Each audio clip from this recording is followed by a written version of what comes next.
નમો લોહે સૌહરિહંતાણં નમો લોહે સૌવેદાણં નમો લોહે સૌઆયર્યાણં નમો લોહે સૌજ્યાયાણં નમો લોહે સૌત્રિકાવતી શ્રાવણં ઓમકારમિંદુ સંયુક્ત નિત્યં જયંતિ યોગિનઃ કામદં મોક્ષદં ચૈવ ઓંકારાય નમો નમઃ મંગળં ભગવાન મંગળં ગૌતમોનિ મંગળં કુંકુંડાર્ય વિજેન્દ્રમોષ મંગળં નમઃ સમયસારાય स्वानुभूत्या चकास्ते स्वभावाय भवाय सर्वः विभाव निदाता।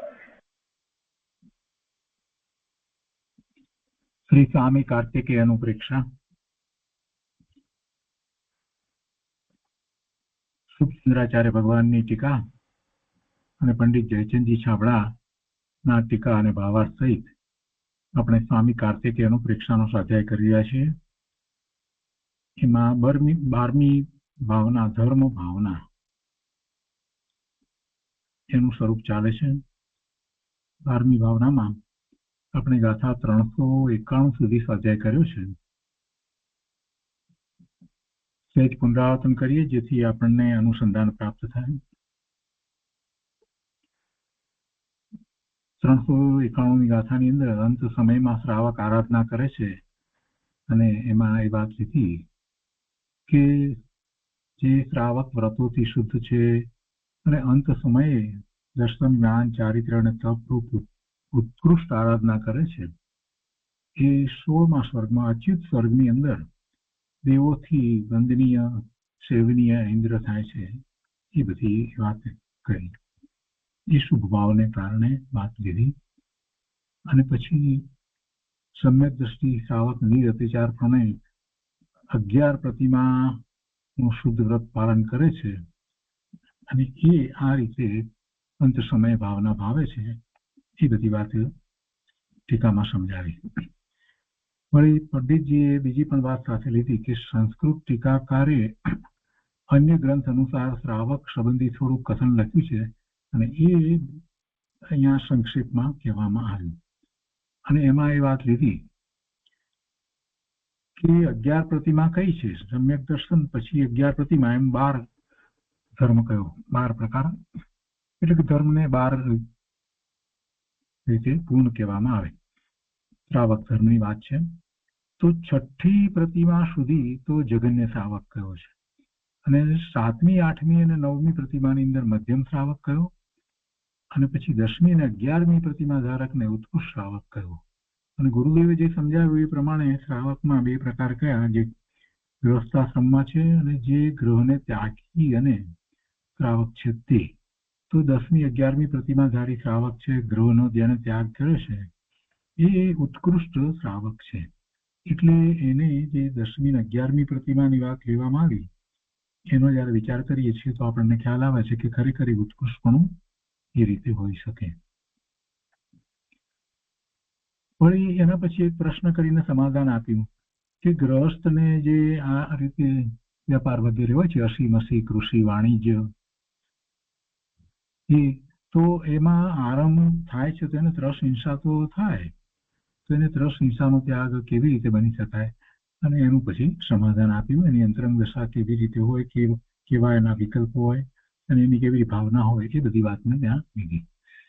એટલે અહીંયા એક વાત કહેવામાં આવી આ વાત કરતા પહેલા કે શ્રાવક ને 3 પ્રકારે કહેવામાં આવ્યું. એક પાક્ષિક શ્રાવક કહેવામાં આવ્યો, નૈષ્ટિક શ્રાવક કહેવામાં આવ્યો. 3 પ્રકારની પ્રવૃત્તિ કરે અને ચર્યા ને ધારક જે છે એ નૈષ્ટિક શ્રાવક કહેવામાં આવ્યો અને સાધકતાને ધારણ કરનારો શ્રાવક છે તે સાધક શ્રાવક કહેવાય. તો જે પાક્ષિક કહેવામાં આવ્યો, પક્ષનો ધારક શ્રાવક કહેવામાં આવ્યો, એને તો પછી એ રીતે વાત કહેવામાં આવી કે એને ખરેખર જોવા જઈએ તો એને 5મા ગુણ સ્થાને જે અપ્રત્યાખ્યાનાવરણ કષાયનો હજી એને અભાવ નથી, એને અભાવ થયો નથી અને એની કેટલીક પ્રકૃતિના ઉદયો પણ એને વર્તે છે. એટલે તો એને જગન્ય પણ કહેવામાં આવે.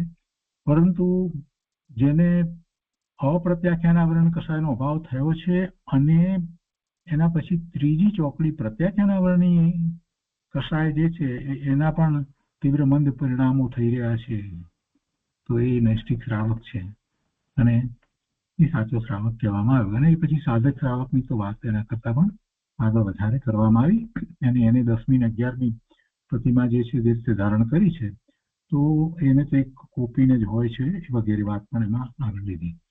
અને એ બધી વાત કર્યા પછીથી અહીંયા એક વાત લીધી કે ગ્રહસ્થને કઈ રીતે બીજા અન્ય ગ્રંથમાંથી પણ વાત લઈ અને એમાં કહેવામાં આવ્યું કે કઈ રીતે ધર્મોપાર્જન કરે છે, તો ધર્મમાં રહી અને કેવી રીતે એ ગ્રહસ્થ પણ જાળવી રાખે છે, એને જે ધન ઉપાર્જન થાય છે તેનું કેવી રીતે કરે છે, આ બધી જે વાત કરવામાં આવી એનો વિસ્તાર આજે પૂજ્ય ગુરુદેવે જે કર્યો છે તે આપણે લઈએ છીએ અને તે પછીથી 392ની ગાથા લઈશું.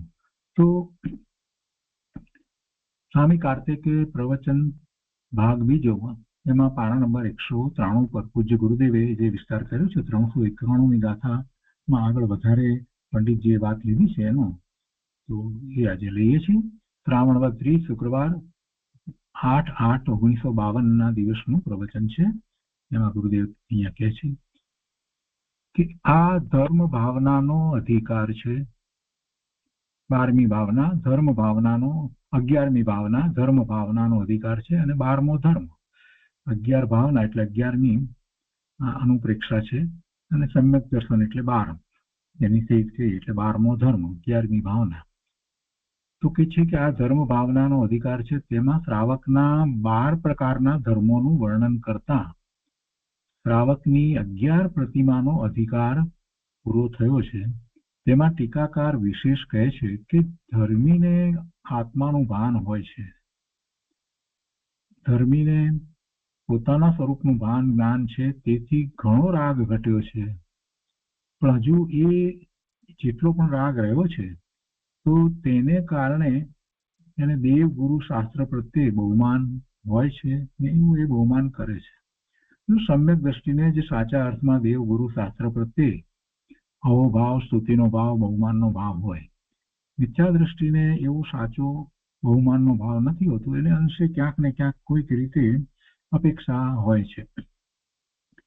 ધર્મી ગ્રસ્ત જે દ્રવ્યનું ઉપાર્જન કરે છે તેના 6 ભાગ કરે, તેમાંથી 1 ભાગ તો ધર્મના અર્થે આપે.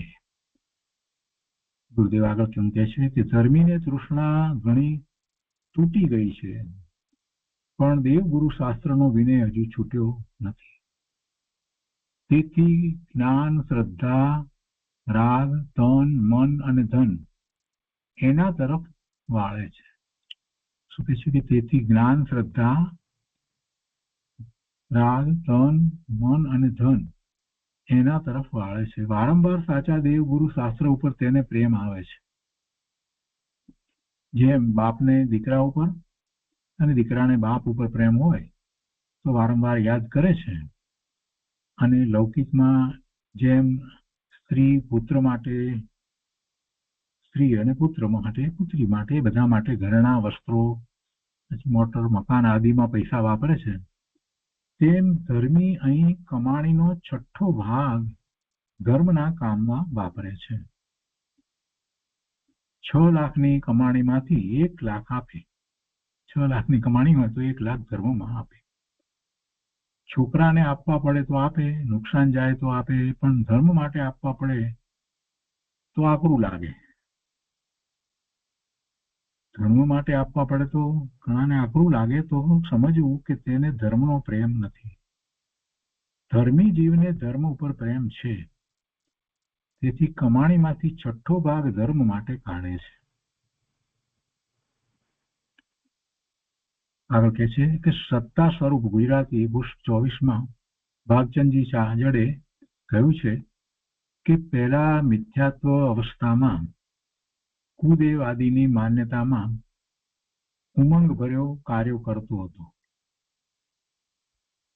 મિથ્યાત્વ અવસ્થામાં કુદેવ આદિની માન્યતામાં તો બહુ હર્ષથી, ઉત્સાહથી, ઉમંગભેર કાર્યો કરતો હતો, અને હવે ભાગ્યોદયથી સાચા દેવ આદિની પ્રાપ્તિ થઈ. ભાગ્યોદયથી પ્રાપ્તિ થઈ એ તો 12માં કહેવાય, અને પછી પોતાનો એવો પુરુષાર્થ. અને ઉમંગથી હવે ધર્મ ખર્ચ અને પૂજા આદિ ન કરે તો તે કુર્તા સ્ત્રી જેવો છે. સાચા દેવગુરુ શાસ્ત્ર ની પ્રાપ્તિ થઈ છે અને હવે એમાં એ ઉમંગ લાવી અને ધર્મ ખર્ચ ન કરે પૂજા આદિમાં, તો કે છે કે એ તો કુર્તા સ્ત્રી જેવો છે. કારણ કે પહેલા એને કુદેવ ગુરુ કુશાસ્ત્ર એનું કોઈક રીતે આરાધન કે કંઈ પણ કોઈક રીતે એનો આશ્રય વર્તતો હતો ને ત્યારે પણ પૈસા ખર્ચતો હતો, તો પછી હવે સાચા પ્રાપ્ત થયા પછી ન ખર્ચે તો કેવો કહેવાય? કુર્તા સ્ત્રી જેવો છે. કારણ કે આ તો મહાન ગજબ છે કે પોતાના ખરા સ્વામીના સંબંધમાં હર્ષરૂપ કાર્ય ન થાય. એ તો ગજબ વાત છે. એમ તો હોય નહીં. કે છે કે તમે પોતે જ વિચાર કરી જુઓ. અમારે જોરાવરીથી તમને દૂષણ લગાવવા નથી. જો તમારામાં આ જ પ્રમાણે પ્રતીત હોય તો તમને દોષ અવશ્ય લાગશે. એટલે કે ગમે તે બીજા અન્ય કાર્યોમાં તો તમે પૈસા ખર્ચો, દાન આપો, અને આમાં ના આપો એમ. માટે કુદેવાદીની જેમ સુદેવાદીના કાર્યોમાં સાચા રસરૂપ વધતા કાર્યો થતા જ ધર્માત્મપણું આવશે. પેલા નહોતા સાચા દેવગુરુ શાસ્ત્રની શ્રદ્ધા નહોતી ત્યારે પણ તમે ધર્મના નામે કંઈક ખર્ચ કરતા હતા. તો હવે તો આ પ્રાપ્ત થયું છે તો તમને આમાં રસ આવવો જોઈએ, અને એ જ ધર્માત્મપણું છે. વ્યવહારથી એને ધર્માત્મપણું કહ્યું. વળી આ શાસ્ત્રમાં આગળ પુષ્પ 9 તથા ગાથા 12 કાર્તિકેય સ્વામી જે મહાન સંત મુનિ હતા તેમણે કહ્યું છે કે કાં તો લક્ષ્મીને ભોગવો અથવા તો દયા પ્રધાની થઈ અને દાન આપો. કાર્તિકેય સ્વામી આમ કહ્યું છે, પણ એનો અર્થ સમજવાનો, એકાંતે મતિકલ્પના એ અર્થ ના કરવા. એ છે કે કાં તો લક્ષ્મીને ભોગવો અથવા તો દયા પ્રદાની થઈને દાન આપો. કોઈ લોભી લક્ષ્મીનો સંચય કરી રાખવા માંગે છે તેને ઉપદેશ આપે છે કે લક્ષ્મી ચંચળ છે, કાયમ રહેતી નથી, માટે તેને પ્રભુ ભક્તિ અર્થે અથવા તો પરોપકાર કે દાન આદિમાં ખર્ચો તથા ભોગવો.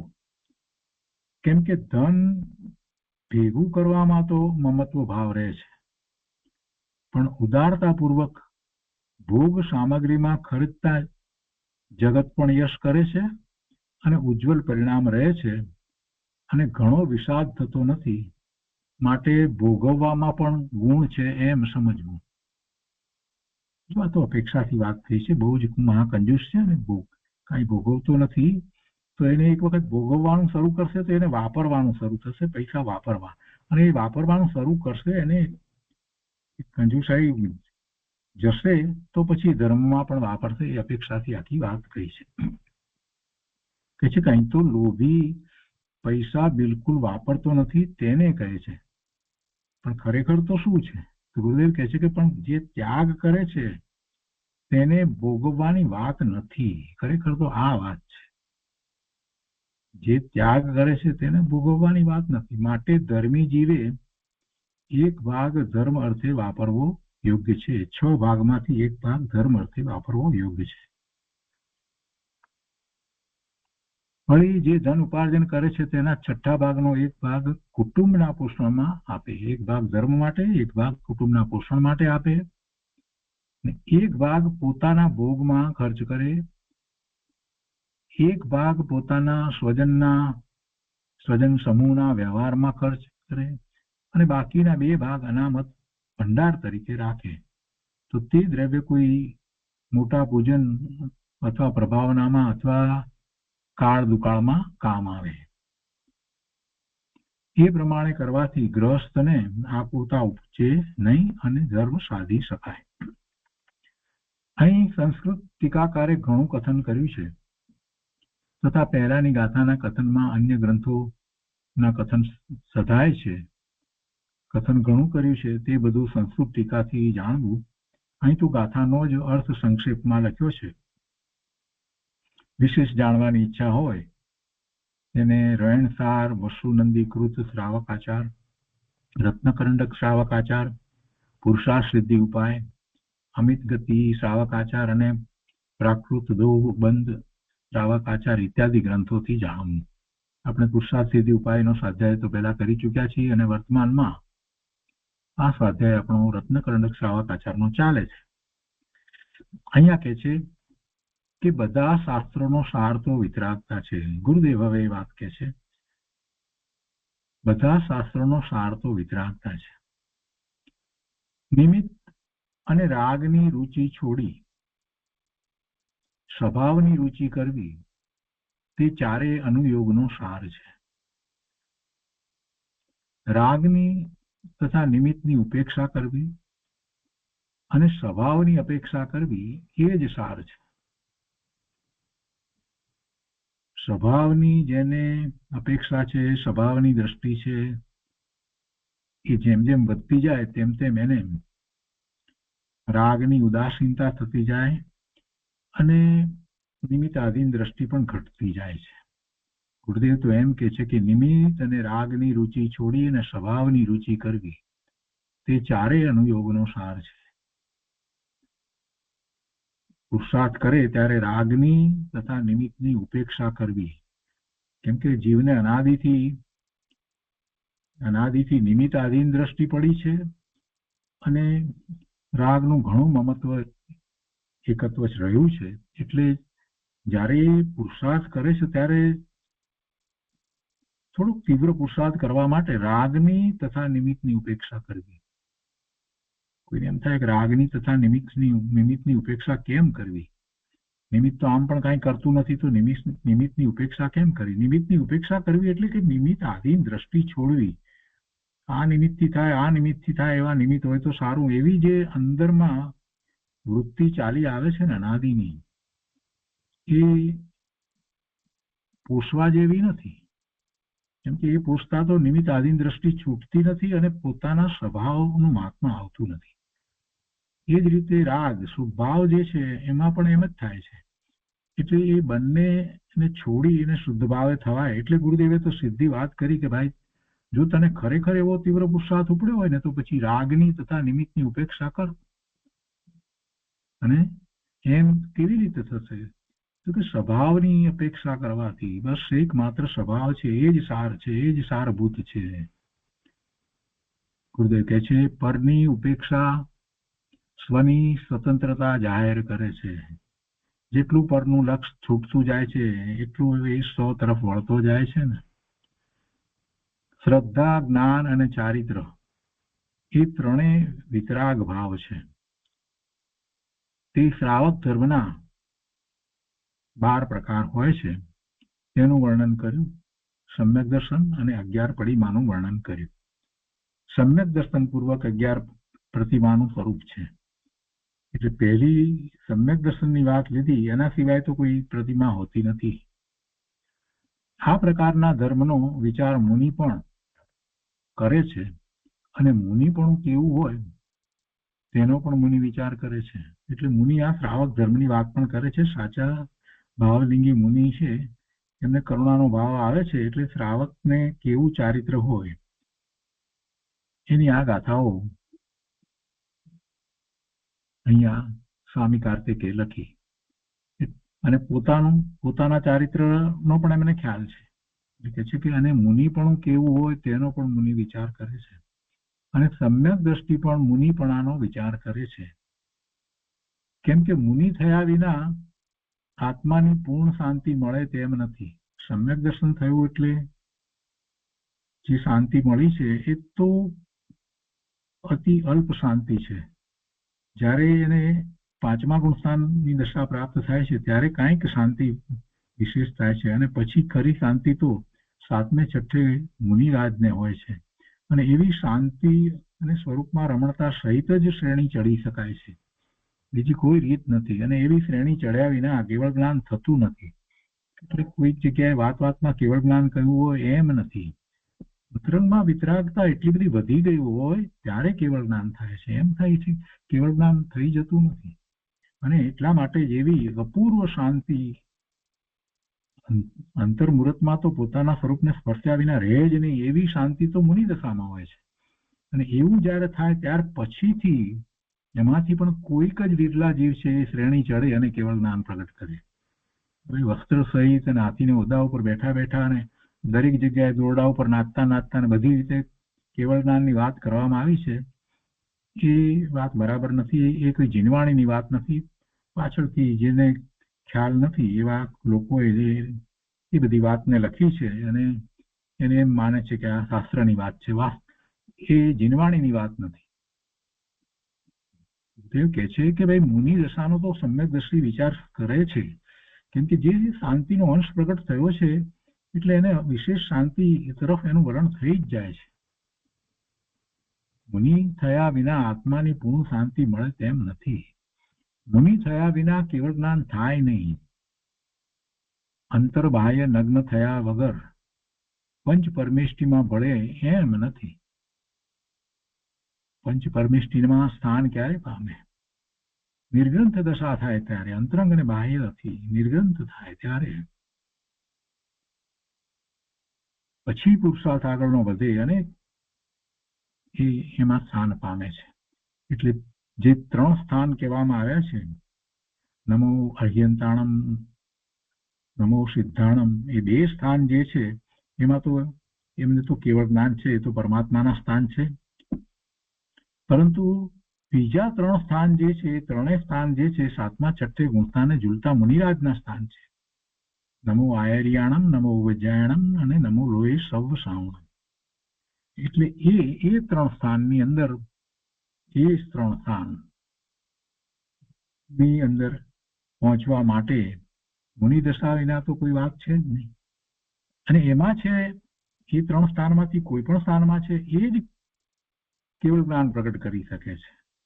અને એટલા માટે આપણે એમને પંચ પરમેષ્ટિમાં સ્થાન આપી અને એમને નમસ્કાર કરીએ છીએ. એવો કોઈ ક્રમ નથી કે મુનિમાંથી એ ઉપાધ્યાય થાય, ઉપાધ્યાય પછી આચાર્ય થાય કે ગણધર થાય તો જ કેવળ જ્ઞાન પ્રગટ કરે, એમ નથી. એ ત્રણેય જે સ્થાન છે એ 3 સ્થાનમાં ગુણસ્થાન અપેક્ષાએ તો 7મું છઠ્ઠું ગુણસ્થાન છે. હજી જે આચાર્યનો એ શિષ્ય થયો હોય એ આચાર્ય જે છે એમને કેવળ જ્ઞાન ન થયું એ પહેલા શિષ્યને એવા મુનિને કેવળ જ્ઞાન થઈ જાય. પણ એ મુનિ દશાની વાત છે કે મુનિ દશા વિના કાંઈ થતું નથી. અંતર બાહ્ય નગ્ન થયા વગર પંચ પરમેષ્ટિમાં ભળે એમ નથી. અને તેવા મુનિ ધર્મની વ્યાખ્યા હવે ની ગાથામાં કરે છે. હવે મુનિ ધર્મની વાત કરે છે. મુનિપણું કેવું હોય તો ગાથા 392 થી આજે આગળ સાથે રહીએ છીએ. હવે એમાં 392 થી જે વાત કરવી છે તો ગાથા 392 આપણે પહેલા સંસ્કૃતમાં લઈએ શાસ્ત્રમાંથી,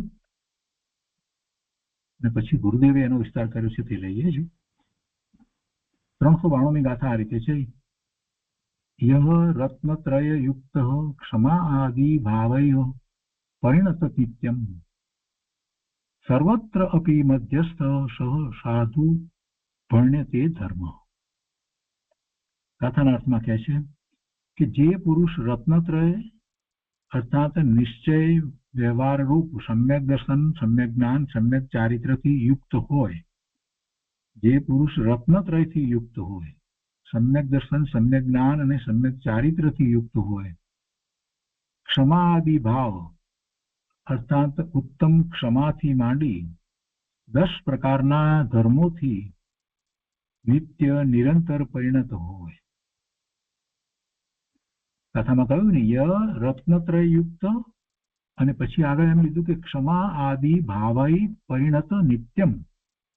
પેલી લીટીમાં એમ વાત આવી ને, એટલે 2 વાત સાથે લીધી છે. રત્નત્રય યુક્ત એટલે સમ્યક દર્શન તો હોવું જ જરૂરી છે, એના વિના તો કોઈ આગળ વાત નથી. અને પછી આ 10 ધર્મ, ક્ષમા આદિ 10 ધર્મ, જે એની વાત આપણે દર વખતે પર્યુષણમાં કરતા હોઈએ છીએ, તો એ વાત એ છે કે જે પુરુષ રત્નત્રય અર્થાત નિશ્ચય, વ્યવહાર રૂપ સમ્યક દર્શન, સમ્યક જ્ઞાન, સમ્યક ચારિત્રથી યુક્ત હોય. આમાં એમ એકલું ના કહ્યું કે જે પુરુષ નિશ્ચય, સમ્યક દર્શન, સમ્યક જ્ઞાન, ચારિત્રથી યુક્ત હોય એમ નહીં, સાથે વ્યવહારની પણ વાત લીધી. અને એ દ્વારા બતાવવું એ છે કે એને સાથે એવો પોતાની ભૂમિકા જે છે એ પ્રમાણે શુભભાવ હોવો જ જોઈએ. વ્યવહાર લીધો છે ને અહીંયા સાથે, નિશ્ચય અને વ્યવહાર બંને હોય. એકલો નિશ્ચય તો હોતો નથી, પણ છતાંય અહીંયા એવો શબ્દ મૂક્યો વ્યવહાર રૂપ. શુક્ર એવો નિશ્ચય રૂપ અને વ્યવહાર રૂપ એમ બે ની વાત અહીંયા કરી. નિશ્ચય હોય એટલે વ્યવહાર તો હોય જ ના, એટલા માટે નહીં. અહીંયા ચારિત્ર ની વાત કરવી છે. ચરણાનુયોગનો ગ્રંથ છે એટલે વ્યવહારની વાત પણ આવે, અને વ્યવહારની વાત તો અહીંયા વિશેષતાથી કરવી જ પડે નિશ્ચયની વાત કર્યા પછીથી. એટલે સમ્યક દર્શન સમ્યક જ્ઞાન એવા રત્નત્રયના પરિણામ છે, પણ સાથે એનો વ્યવહાર પણ એવો હોય, અને એ પ્રમાણે વ્યવહાર પણ જે પ્રમાણે એની અંતરંગ ભૂમિકા આગળ વધતી જાય, વિતરાગતા વધતી જાય, એ પ્રમાણે એવો વ્યવહાર પણ એટલો વધારે ઉત્કૃષ્ટ થતો જાય. અને એમ વ્યવહાર ઉત્કૃષ્ટ થતો જાય છે એટલા માટે જે અગાઉ વાત કરવામાં આવી કે એ નિર્વિકલ્પ ધ્યાનની પહેલા એને જે શુભભાવ હોય છે એવા શુભભાવમાં જ એ ચક્રવર્તી વગેરેના આયુષ બાંધી લે છે. એટલે અહીંયા એમ લીધું છે, જે પુરુષ રત્નત્રય અર્થાત નિશ્ચય વ્યવહાર રૂપ સમ્યક દર્શન જ્ઞાન ચારિત્રથી યુક્ત હોય. એક વાત. બીજી વાત, ક્ષમા આદિ ધર્મની વાત લીધી છે. એટલે કે ક્ષમા આદિ ભાવ અર્થાત ઉત્તમ ક્ષમાથી માંડી 10 પ્રકારના ધર્મોથી નિત્ય નિરંતર પરિણત હોય. અને પછી કહે છે કે સુખ દુઃખ તૃણ કંચન, લાભ લાભ, શત્રુ મિત્ર, નિંદા પ્રશંસા અને જીવન મરણ આદિમાં મધ્યસ્થ એટલે કે સંભાવ રૂપ વર્તે. સુખ હોય તો દુઃખ હોય, બાહ્યમાં જે કંઈ છે તે, તૃણ હોય કે કંચન હોય, ઘાસ હોય કે સોનું હોય, લાભ હોય કે અલાભ હોય, બહારમાં જે આપણે લાભ અલાભ કહીએ છીએ, શત્રુ હોય કે મિત્ર હોય. વાસ્તવમાં તો જીવ માત્ર, કોઈ શત્રુ નથી, કોઈ મિત્ર નથી. કોઈના પ્રત્યે શત્રુતાય ન હોય ને કોઈના પ્રત્યે મિત્રતાય ન હોય, એવો ભગવાન આત્મા છે. એને તો બધા ભગવાન આત્મા છે એની દ્રષ્ટિમાં તો. નિંદા પ્રશંસાથી પણ એ કાંઈ ચલિત ન થાય. અને જીવન મરણ એમાં પણ એ મધ્યસ્થ રહે, એટલે એ જાણે છે કે આ તો આ વર્તમાન ભવનું આયુષ્ય છે, એ પૂરું થાય છે એટલે એ મરણ છે. અને બીજી જગ્યાએ જન્મ થાય છે તો હજી ભવના ભ્રમણ બાકી છે એટલે બીજી જગ્યાએ જન્મ થાય છે. એટલે જીવન મરણ એ આત્માના નથી, એટલે એ મધ્યસ્થ હોય. એટલે કે સંભાવ રૂપ વર્તે અને રાગ દ્વેષથી રહિત હોય તેને સાધુ કહે છે, તેને જ ધર્મ કહે છે. અહીંયા બીજી લીટીમાં લીધું ને, સર્વત્ર અપી મધ્યસ્થ સ સાધુ, એ સાધુ છે, ભણને તે ધર્મ. અને એની જ વાત કરી, તેને જ ધર્મ કહે છે. કારણ કે જેમાં ધર્મ છે તે જ ધર્મની મૂર્તિ છે, તે જ ધર્મ છે. ભાવાર્થમાં કહે છે, અહીં રત્નત્રય સહિત કહેવામાં 13 પ્રકારનું ચારિત્ર છે તે મહાવ્રત આદિ મુનિનો ધર્મ છે, તેનું વર્ણન કરવું જોઈએ. પરંતુ અહીં 10 પ્રકારના વિશેષ ધર્મોનું વર્ણન છે, તો તેમાં મહાવ્રત આદિનું વર્ણન પણ ગર્ભિત છે એમ સમજવું.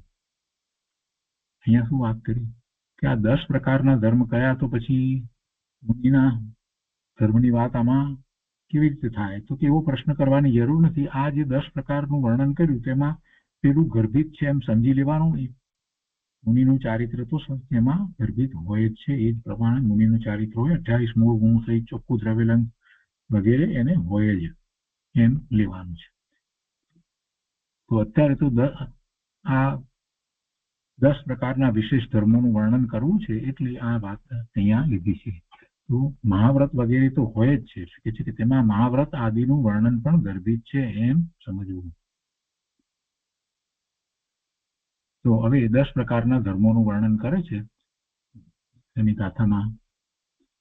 અહીંયા કહે છે કે સહચ એવ 10 પ્રકાર ક્ષમા આદિ ભાવૈ સૌખ્ય સારે તે પુનઃ ભણ્યમાના જ્ઞાત્વ્યા પરમ ભક્ત્યા. 393મી ગાથા. એમાં કહે છે કે તે મુનિ ધર્મ ક્ષમા આદિ ભાવોથી 10 પ્રકારનો છે. કેવો છે તે? તો કે સૌખ્ય સાર, એટલે કે તેનાથી સુખ થાય છે, તેનાથી સુખ થાય છે. અહીંયા સૌખ્ય સારઈ એમ શબ્દ પડ્યો છે ને. અથવા તેનામાં સુખ છે, અથવા સુખથી સાર રૂપ છે એવો છે. હવે કહેવામાં આવનાર 10 પ્રકારના ધર્મો ભક્તિથી, ઉત્તમ ધર્મ અનુરાગથી જાણવા યોગ્ય છે. એ ધર્મોને ભક્તિથી અને અનુરાગથી, ઉત્તમ અનુરાગથી જાણવા યોગ્ય છે.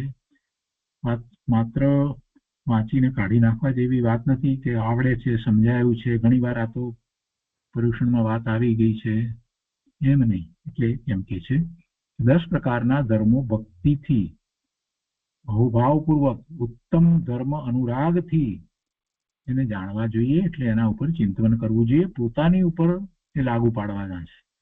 પોતાની ઉપર એ 10 ધર્મ લાગુ પાડવાના છે કે એમાં મને કેવી રીતે છે, હું એમાં કેટલો આગળ વધ્યો, તો ધર્મ અનુરાગથી જાણ્યા કહેવાય. નહીતર તો માત્ર માહિતી રૂપ જાણીએ. ઘણી વાર સાંભળવામાં આવ્યું હોય ને એટલે ઘણા લોકોને એનું પછી મહત્વ જ રહેતું નથી. દરેક વખતે 10 લક્ષણ પર્યુષણ વખતે એક દિવસે એક ધર્મની વાત કરવામાં આવી હોય એટલે પછી કે આવડે છે એમ એવું થઈ જાય છે.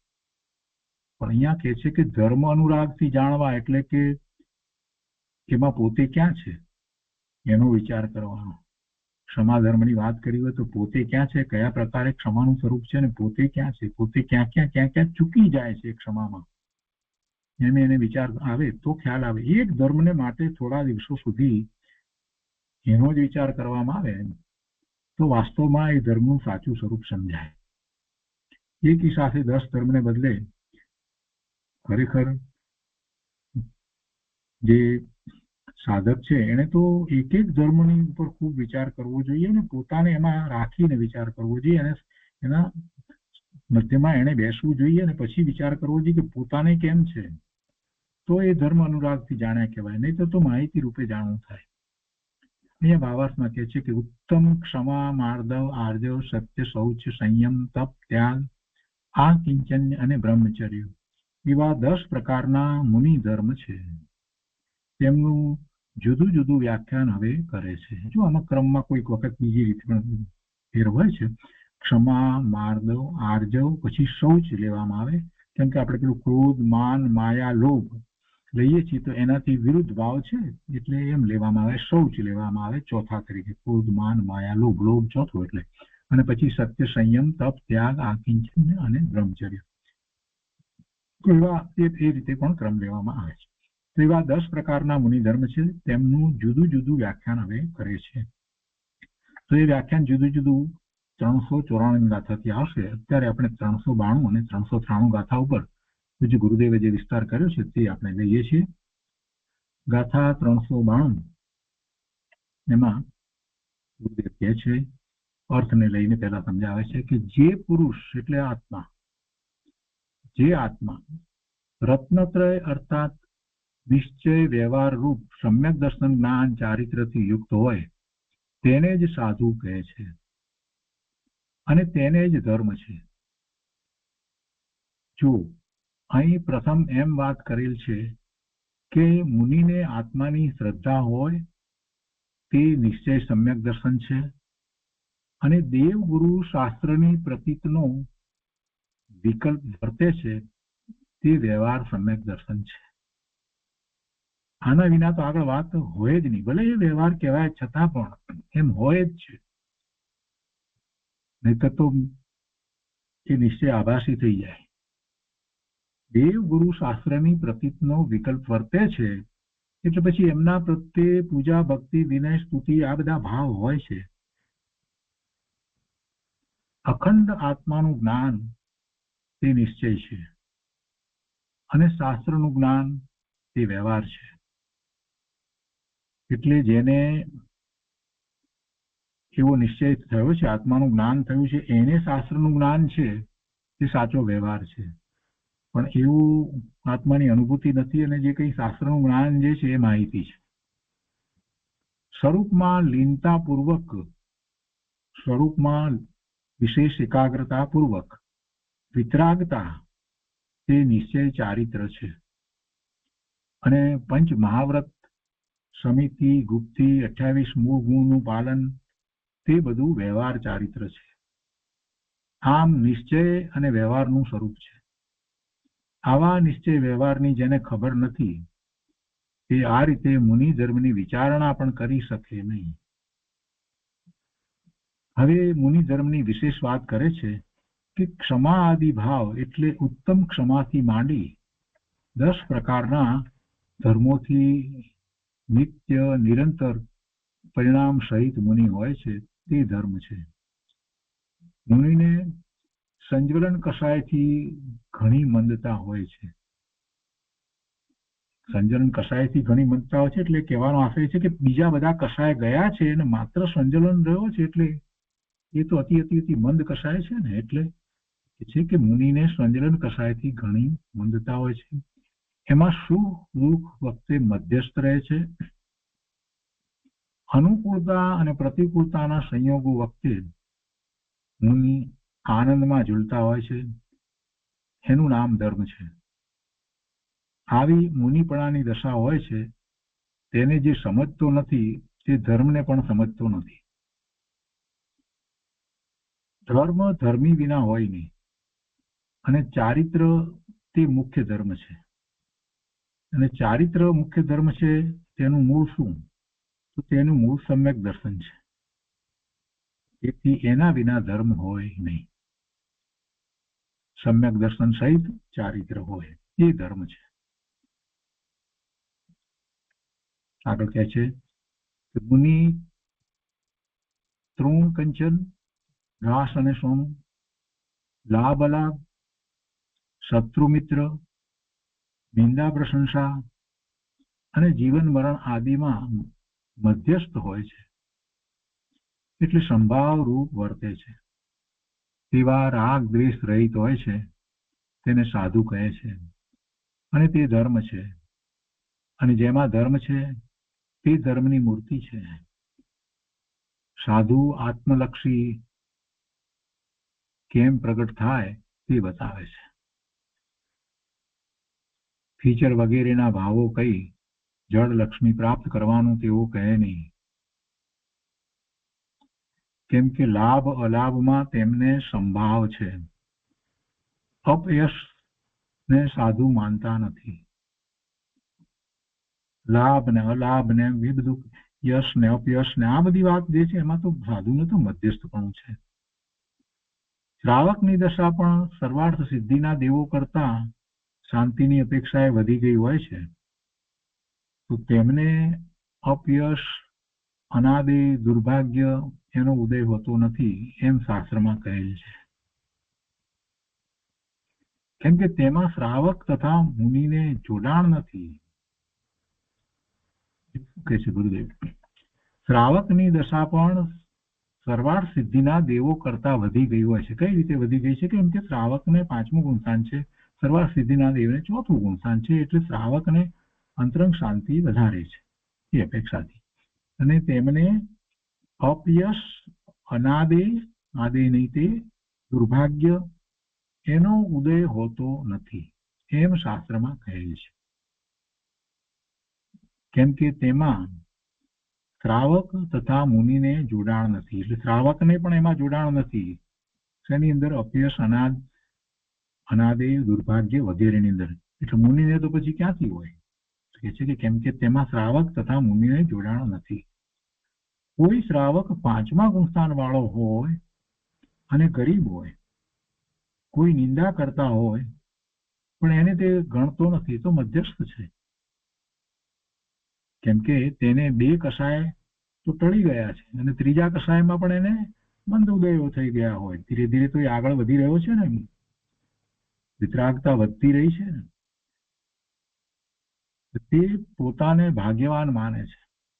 ગરીબ છે એટલે એમ નથી કે પોતાને દુર્ભાગ્ય છે એમ નથી માનતો. પોતાને ભાગ્યવાન માને છે કેમ કે પોતાને જે અંતરમાં જે લક્ષ્મી પ્રાપ્ત થઈ છે એના એને મૂલ્ય છે. આત્મા ચિદાનંદ સ્વરૂપી છે, તેની રુચિ છૂટતી નથી. એટલે એ બહારમાં કોઈ એની નિંદા વગેરે કરે તો એ નિંદા આદિને ગણતો નથી. ઘણું જીવીએ તો ઠીક અને હમણાં મરણ ના આવે તો ઠીક એમ મુનિ માને નહીં. મુનિને એમ નથી હોતું કે સાધના માટે મને વધારે આયુષ્ય મળે તો સારું, એવો વિકલ્પ હોતો નથી. મુનિ તો આહાર લેવા જાય તે વખતે કોઈ રડતું હોય કે ત્યાં આગ લાગી હોય તો આહાર લેવાનો વિકલ્પ તોડી નાખે, પાછા વળી જાય છે અને પોતે અંતર વિચાર કરે કે અમે શાંતિના માર્ગે ચડેલા છીએ. એમાં આ કકળાટ શેનો? કકળાટ શેનો એટલે કે અંતરમાં એવા વિકલ્પો શા માટે કાંઈ પણ ઉઠવા જોઈએ? શાંતિ, પોતાની શાંતિ છે એને અણાવા દેતા નથી. જગતમાં જે થવા યોગ્ય છે તે થઈ જ રહ્યું છે, એના તો એ જ્ઞાતા દ્રષ્ટા છે.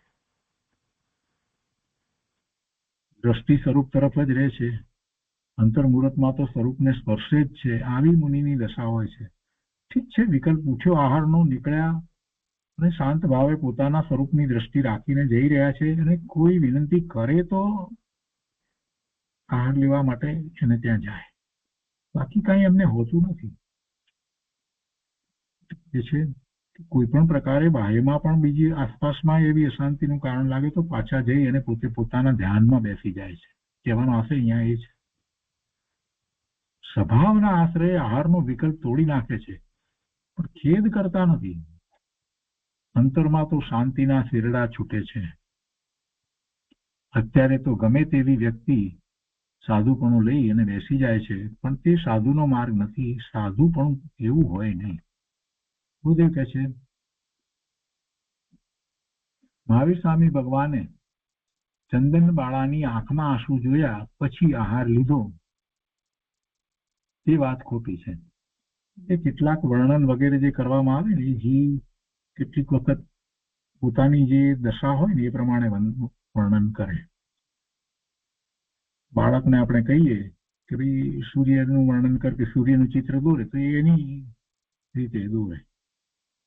બસ એટલામાં સમજી જઈએ આપણે કે દરેક જીવ જે છે આ બધા વર્ણનો વગેરે આપણે વાંચીએ છીએ ને મિથ્યા દ્રષ્ટિઓ કરેલા કેટલાક વર્ણનો બધા એવા હોય અને પ્રથમાન યોગની અંદર એ બધા એવી રીતે વર્ણન કરતા હોય, પુસ્તકો લખતા હોય જેથી લોકોને રસ પડે.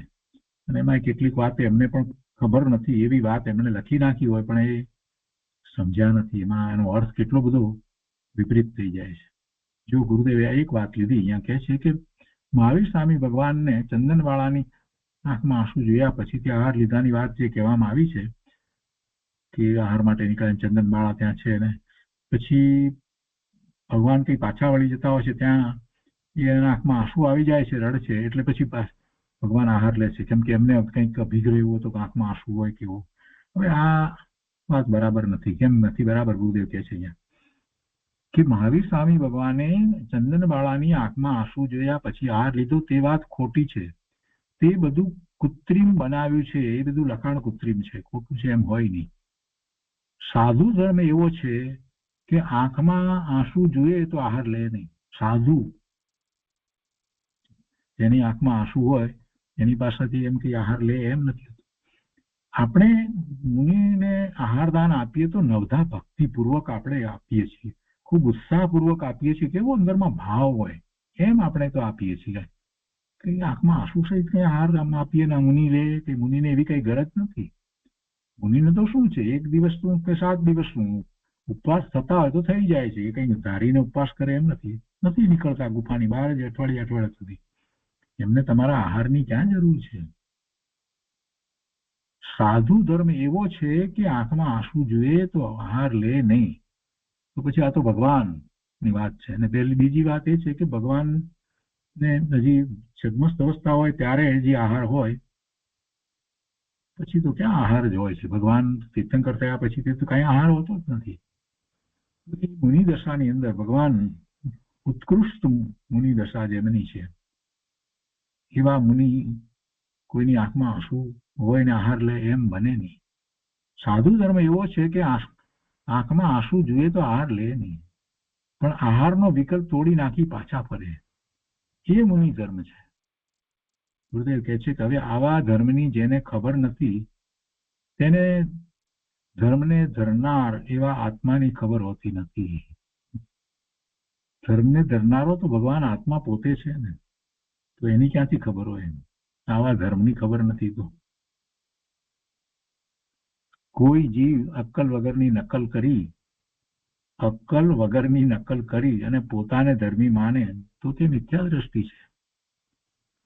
માટે મુનિ ધર્મનું પહેલા જ્ઞાન હોવું જોઈએ. મુનિ ધર્મનું જેમ છે તેમ જ્ઞાન કરવું જોઈએ. સમ્યક દર્શન પછી તો એની જ ભાવના હોય છે. અહીંયા ભાવાર્થમાં કહે છે કે અહીં રત્નત્રય સહિત કહેવામાં 13 પ્રકારનું ચારિત્ર છે. તે મહાવ્રત આદિ મુનિનો ધર્મ છે તેનું વર્ણન કરવું જોઈએ, પરંતુ અહીં 10 પ્રકારના વિશેષ ધર્મોનું વર્ણન છે. તેમાં મહાવ્રત આદિનું વર્ણન પણ ગર્ભિત છે એમ સમજવું. ગુરુદેવ કહે છે કે જો આ ચારિત્ર ધર્મમાં 10 લક્ષણ ધર્મનું આવ્યું છે અને આ ધર્મનું વર્ણન પર્યુષણ પર્વમાં વંચાય છે, પણ અહીં આપણે તે પહેલા આવેલ છે. ભાદરવા સુદ 5મ થી સુદ 14 સુધી 10 દિવસો છે તે ખરા પર્યુષણ પર્વના દિવસો છે.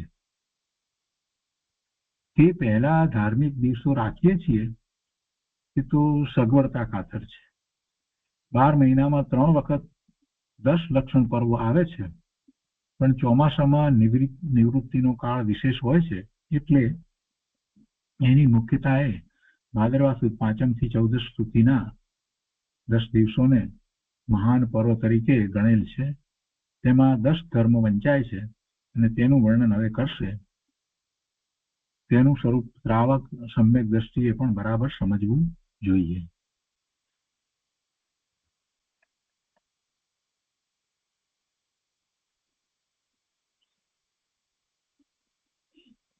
તો 393ની ગાથાઓ આપણે વાંચનમાં લીધી છે. હવે એની ઉપર ગુરુદેવે જે વિસ્તાર કર્યો છે તે લઈએ છીએ. એમાં મૂળ વાત એ છે કે 10 પ્રકારના ધર્મોનું વર્ણન કરે છે એમ કર્યું છે, એટલે પહેલા તો નામ આપે છે, એ બધી વાત છે. કહે છે કે તે ગુરુદેવ કહે છે કે તે મુનિ ધર્મ ક્ષમા આદિ ભાવોથી 10 પ્રકારનો છે. કેવો છે તે? તો કે સૌખ્ય સાર, એટલે તેનાથી સુખ થાય છે. મૂળ ગાથાની વાત છે. વિતરાગનો માર્ગ સુખરૂપ છે, કંટાળો લાગે તેવો નથી. વિતરાગનો માર્ગ સુખરૂપ છે, કંટાળો લાગે તેવો નથી. મુનિ ધર્મ જે છે એ તો બહુ અઘરો છે, દીક્ષા પાળવી એ તો બહુ કઠિન વાત છે, એવી વાત હોતી નથી. સુખરૂપ છે. મુનિને તો સુખ છે. અજ્ઞાની ચારિત્રને કષ્ટરૂપ કહે છે. અજ્ઞાની ચારિત્રને કષ્ટરૂપ કહે છે. વેળુના કોળિયા જેવો અને મીણના દાંતે લોઢાના ચણા ચાવવા જેવો કહે છે. એટલે તે ચારિત્ર ધર્મને, મુનિ ધર્મને દુઃખરૂપ કહે છે. પણ અહીં તો સુખરૂપ છે એમ કહે છે. અરે રે, મુનિને કાંઈ હોતું નથી, આપણને તો બધું મળે છે એમ કહી અને મુનિની દયા ખાય છે. ઓહો, મુનિને તો કેટલી તકલીફ, કેટલી ઉપાધિ, આ તે બધું જે કહે છે ને દયા પણ ખાય એમ. ત્યારે મુનિને કાંઈ નથી એમ. ઘણા કેટલાક લોકો કહે છે અરે બિચારા મુનિને તો કાંઈ નથી. અરે મુનિને બિચારા ન કહેવાય. મુનિને કાંઈ નથી એમ ન કહેવાય. મુનિને તો અંતરમાં લક્ષ્મી એવી પ્રગટ થઈ છે એની વાત ન કર. એવી લક્ષ્મી પ્રગટ થઈ છે કે તો સુખી છે, સૌથી સુખી મુનિ છે. મુનિને કાંઈ હોતું નથી, આપણને તો બધું મળે છે એમ કહી અને મુનિની દયા થાય છે. તે મુનિનો ધર્મ જ સમજ્યો નથી. ખ્યાલ જ નથી કે મુનિ તો પોતાની મસ્તીમાં, આનંદમાં કેવી અંતરમાં લક્ષ્મી પ્રગટ થઈ છે કે જેને ભોગવી રહ્યા છે. મુનિની તો ભક્તિ કરવા જેવી છે. એમની દયા કરવાનો એવો વિકલ્પ ઉઠવો ન જોઈએ. કરે મુનિની દયા કરીએ. મુનિની તો ભક્તિ કરવા જેવી છે. આહાર દાન આપીએ છીએ તો કઈ દયા નથી, એ તો ભક્તિ છે. આપણી ભક્તિનો એવો ભાવ છે કે અરે મુનિ, આવા મુનિને અમે આહાર દાન આપીએ. અંતરમાં એવો ભાવ હોય. કેમ કે ચારિત્ર તો અકસાય ભાવ શાંતિ નો શેરડો છે. ચારિત્રને સમજીએ ત્યાં ખ્યાલ આવે કે ચારિત્ર તો ઉત્કૃષ્ટ શાંતિ આનંદની વસ્તુ છે. એને ચારિત્ર કહેવામાં આવ્યું છે. ચારિત્ર પાળવું, અરે ચારિત્ર તો અંદરમાંથી હોય છે અને એવી ચારિત્રની દશા થાય છે તો એને કસાય ભાવ ઘટી ગયો છે. જીવને દુઃખ આપનાર તો કસાય ભાવ છે ને. મિથ્યા દ્રષ્ટિને આ વાત હજી સમજાતી નથી. જીવને દુઃખ શેનાથી છે? પોતે કસાય ભાવે થાય છે એનાથી દુઃખ છે. કઈ બહારના સંયોગોથી દુઃખ છે એવું વસ્તુનું સ્વરૂપ જ નથી. સમજવા જેવું તો આ છે. શેનાથી શાંતિ અને શેનાથી દુઃખ? કસાય, જેટલા કસાય છે, જેટલી કસાયની તીવ્રતા છે એટલું દુઃખ છે, એટલે એનાથી વિરુદ્ધ કસાયની મંદતા છે એટલું સુખ છે. કસાયની મંદતા, વસ્તુ, પદાર્થો, સંયોગો એ સુખ દુઃખના કારણ નથી. એના લક્ષ્ય એને જે કસાય ભાવ ઉત્પન્ન થાય છે, જીવને જે કસાય ભાવ ઉત્પન્ન થાય છે, એ જ દુઃખનું કારણ છે. ચારિત્ર મોહનીય કર્મની પ્રકૃતિઓને આપણે બરાબર સમજવાની છે. એ નિમિત્ત કારણ છે. શેનું નિમિત્ત કારણ? કસાય. અને કસાયની વ્યાખ્યા ગુરુદેવે શું કરી? જે જીવને કસે તે દુઃખ આપે તે કસાય. ક્રોધ, માન, માયા, લોભ આ આત્માને દુઃખ આપે છે અને એની તીવ્રતા વર્ણવી છે. એ પ્રમાણે સામે કર્મની પ્રકૃતિઓ પણ છે, એ નિમિત્ત રૂપે છે. હવે જે ચારિત્ર મોહની કર્મની પ્રકૃતિઓ, જે ક્રોધ, માન, માયા, લોભની, એની બધી ચોકડીની આપણે વાત કરીએ, એ બધી કેટલી બધી ચોકડી મુનિને તો જતી રહી છે. 3 કસાયનો અભાવ એટલે 3 ચોકડી તો ગઈ છે. ચોથી ચોકડી જે છે તો તે અતિ અલ્પ છે, અતિ મંદ છે. તો એના પ્રમાણમાં એમને હવે કસાય કેટલા થાય? કાંઈ કસાય થતા જ નથી. કસાય નથી તો આનંદ અને શાંતિ છે.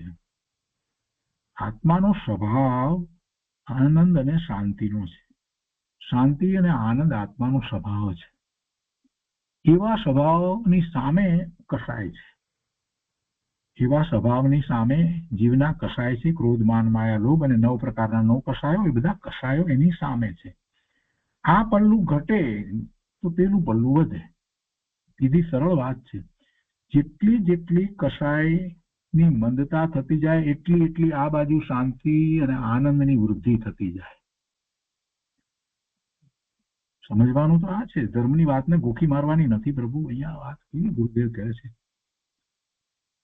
કે ચારિત્ર, જેને આપણે ચારિત્ર કહીએ, એ શું છે? કસાય ભાવ છે, અકસાય ભાવ. પૂર્ણ ચારિત્ર, ખ્યાત ચારિત્ર ભગવાનને હોય છે. 12મા ગુણ સ્થાનથી ભગવાનને ખ્યાત ચારિત્ર થઈ જાય છે. 11મે હોય છે પણ પાછા પડે છે મુનિ, પછી પાછા શ્રેણી, સપક શ્રેણી ચડી અને 12મે ગુણ સ્થાને જાય છે. ત્યાંથી અકસાય ભાવ. કેમ કે ચારિત્ર મોહની કર્મની પ્રકૃતિ જે છે એ નિમિત્ત તરીકે પણ હવે તો રહી નથી. એવી દશા થઈ છે. કોઈ કસાય નહીં. ક્રોધ, માન, માયા, લોભ, આ બધું આપણે જે જે ભાવો કહીએ, 9 પ્રકારના 9 કસાય, એમાંનો કોઈ ભાવ ઉત્પન્ન નથી થતો. એટલે પછી પૂર્ણપણે આનંદ શાંતિની દશા જ પ્રગટ થાય ને. એ જ ચારિત્ર છે. એને ચારિત્ર કહેવાય. અકસાય ભાવ. અકસાય ભાવની શાંતિની વાત ગુરુદેવે ઘણી વાર કરી છે. કેમ કે ચારિત્ર તો અકસાય ભાવ શાંતિનો શેરડો છે. જેને એ સુખ અને શાંતિની ખબર નથી, એ મુનિની દયા ખાય છે. આ મુનિ પગમાં કાંઈ પણ પહેર્યા વગર ને તડકો ને ટાઢ ને બધા પરિસરો સહન કરે ને આમ ને તેમ ને વગેરે વગેરે વગેરે. અને પછી આપણને એમ થાય કે મુનિને કાંઈક સારો આહાર ખવડાવે. અરે મુનિને તો આનંદ છે. તમે શું સારો આહાર ખવડાવવા માંગતા? તમે તમારું જુઓ, તમને ભાવ આવે કે આવી મુનિ દશા અદભુત ભાવ, અને એ અંતરંગમાં એવો ભાવ થાય કે મને ક્યારે આવી મુનિ દશા પ્રગટ થાય, એવા મુનિને હું આહાર આપું, એમની સમીપમાં જેટલો સમય હું વિતાવું છું એ પણ મને તો કાર્યકારી લાભદાયી થાય છે. એમ કરી અને મુનિને આહાર આપવાનો ભાવ અંદરમાંથી આવે. મુનિની દયા ખાવાનો કોઈ પ્રશ્ન જ નથી. એમને આહારદાનનો આપણને વિકલ્પ ઉઠે કે કોઈક વખત ઔષધદાનનો વિકલ્પ ઉઠે તો આપણે તો પોતાનું અવભાગ્ય સમજવાનું છે. મુનિને તો કાંઈ નથી. એમને કદાચ રોગ છે તો એમને કાંઈ પડી નથી. આપણને એવું થાય છે તો આહારની અંદર એ આપણે ઔષધ આપીએ, આહારમાં જ મેળવીને. બાકી ઔષધ એમ મુનિ લેતાય નથી. મુનિની રક્ષાનો ભાવ આપણને આવે. એ બધા આપણા ભાવ છે, અભયદાનનો ભાવ.